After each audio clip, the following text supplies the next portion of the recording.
आपको पता है इंटरनेशनली जो फैटी लिवर का नाम है वो चेंज हो गया है, अब उसे मैश कहते हैं। ये एक बहुत बड़ी तब्दीली है। इससे हमें क्या समझने की ज़रूरत है, और फैटी लिवर में जो शरह अमवात है उसकी जो सबसे बड़ी वजह है वो हार्ट अटैक है। फैटी लिवर सिर्फ जिगर का मसला नहीं है, ये पूरी बॉडी को इफ़ेक्ट कर रहा है, इसीलिए इसको फैटी लिवर से चेंज करके मैश और मसल की बात हो रही है। और 4 जो बड़ी गलतियां जो एज ए नेशन हम करते हैं फैटी लिवर के मरीज़ों में, आज उन पर बात करेंगे। मेरा नाम डॉक्टर उस्मान नईम है, मैं गैस्ट्रोएंटरोलॉजिस्ट और हेपेटोलॉजिस्ट हूँ, और हम आप तक जो भी मालूमात पहुँचाते हैं वो हक़ाइक़ पर मबनी होती हैं। पहले हम अल्ट्रासाउंड आता था, उसके ऊपर लिखा होता था पेशेंट को फैटी लिवर है। मोस्टली ऐसे ही होता है, पेशेंट अल्ट्रासाउंड करवाता है, उसे कहते हैं फैटी लिवर है, वो पेशेंट कहता है बस ठीक है, ये सबको ही है।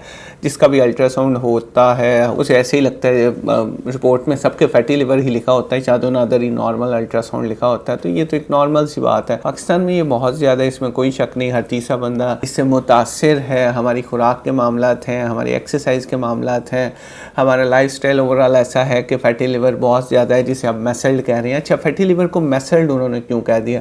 क्योंकि फैटी लिवर एक अलग से बीमारी नहीं रही, ये एक बॉडी की मशीनरी का मसला बन गया। फैटी लिवर वाले मरीज़ों को शुगर भी ज़्यादा हो रही है, ब्लड प्रेशर ज़्यादा हो रहा है, दिल के मसाइल ज़्यादा हो रहे हैं, और बड़ी हैरानगी की बात होगी शायद आपके लिए कि उनमें मौत की वजह जो बनती है वो हार्ट अटैक बनता है। हार्ट अटैक की वजह से दिल उनका बंद होता है, उस वजह से वो ज़िंदगी की बाजी हार जाते हैं। उसके बाद कोलेस्ट्रॉल बढ़ रहा है, यूरिक एसिड बढ़ रहा है, बॉडी का फैट बढ़ रहा है, पेट बाहर आ रहा है। तो फैटी लिवर एक अलग से बीमारी नहीं है, फैटी लिवर के साथ ये सारी बीमारियां मुंसलिक थीं, इसलिए उन्होंने इसे मिला के तो इसे उन्होंने मैसल्ड बना दिया। मेटाबॉलिक एसोसिएटेड लिवर डिजीज़ बन गई हैं ये। मैसल्ड बनने की वजह से अब इसका मतलब है कि बाकी ऑर्गन्स को भी हमें देखना पड़ेगा। इसमें जो सबसे इम्पॉर्टेंट चीज़ ये है, जो बड़ी बड़ी गलतियां लोग करते हैं फैटी लिवर के पेशेंट, उनमें जो सबसे इम्पॉर्टेंट है वो ये है कि फैटी लिवर ख़त्म करने के लिए उन्हें लगता है कुछ खाने से ये ठीक होना है।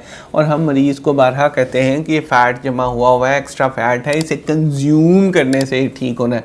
और जो खाने में वो जो सबसे अहम चीज़ जो करना चाह रहे होते हैं वो होता है इनकी देसी कावे लेने शुरू कर देते हैं, हर्बल मेडिसिन शुरू कर देते हैं, कुछ जड़ी बूटियाँ शुरू कर देते हैं। जिगर ऑलरेडी इन्फ्लेम्ड है, जिगर में सोजिश है, जिगर ऑलरेडी स्ट्रेस में है, आप उसे और स्ट्रेस देते हैं। जो भी दवाई खाएंगे, जो भी आप कहवा पिएंगे, जो भी खुराक इस्तेमाल करेंगे, वो जिगर से होकर गुजरनी है। जिगर ने उसे फ़िल्टर करना है, और फिल्टर को आपने ऑलरेडी ख़राब किया हुआ है, उसे और गंद दई जा रहे हैं। तो उस वजह से जिगर बैठ जाता है।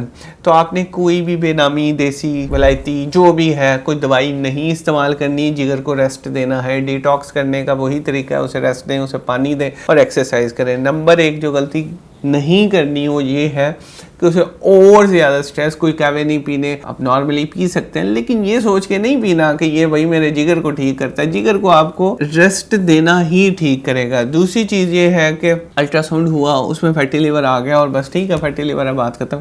यहाँ पे सबसे अहम चीज़ ये है कि जब फैटी लिवर का डायग्नोसिस हो जाएगा, अगली बात हमने ये देखनी है कि इस फैटी लिवर के साथ और कौन कौन सी प्रॉब्लम्स हो रही हैं।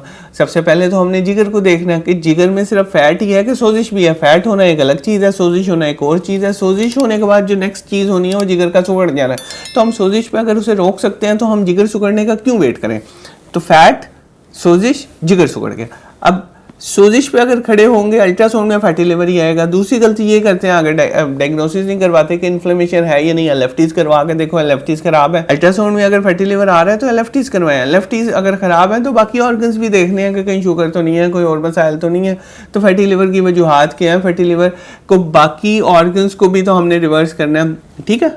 तीसरी चीज़ ये है कि फॉलो अप नहीं करते, कोई बेनामी दवाइयाँ नहीं लेनी। दूसरा, अगर फैटी लिवर अल्ट्रासाउंड में आ गया है तो उसे प्रॉपरली डायग्नोज करना है किस स्टेज का है। तीसरी चीज़ ये है कि जब डायग्नोज हो गया, आपने ट्रीटमेंट शुरू कर दी, यू विल फील बेटर, जल्दी आप बेहतर फील करना शुरू कर देंगे, क्योंकि आपने एक्सरसाइज शुरू कर देनी है, आपको जोश चढ़ा होना है, आपके जज्बात हाई होने हैं, आप डरे होंगे, आप एक्सरसाइज शुरू कर देंगे, अपने जो खुराक में तब्दीली है वो अच्छी ले आएंगे। तो उसके बाद जो नेक्स्ट स्टेप है, इसका फॉलो अप बड़ा इंपॉर्टेंट है कि हमने एलएफटीज को नॉर्मल करना है, हमने शुगर को नॉर्मल करना है, कोलेस्ट्रॉल को नॉर्मल करना है, ब्लड प्रेशर को नॉर्मल करना है, और जिस्म से फालतू चर्बी को निकाल फेंकना है अगर हम ज़्यादा देर जिंदा रहना चाहते हैं तो ये जो बहुत इंपॉर्टेंट है फैटी लिवर में। अच्छा, चौथी जो गलती ये है कि बाकी ऑर्गन्स को भूल जाते हैं। हार्ट अटैक की वजह से प्रॉब्लम होता है इन पेशेंट्स में, उसके अलावा बाकी ऑर्गन्स इफेक्ट हो रहे होते हैं, तो इसलिए दूसरे ऑर्गन्स को भी आपने जहन में रखना है फैटी लिवर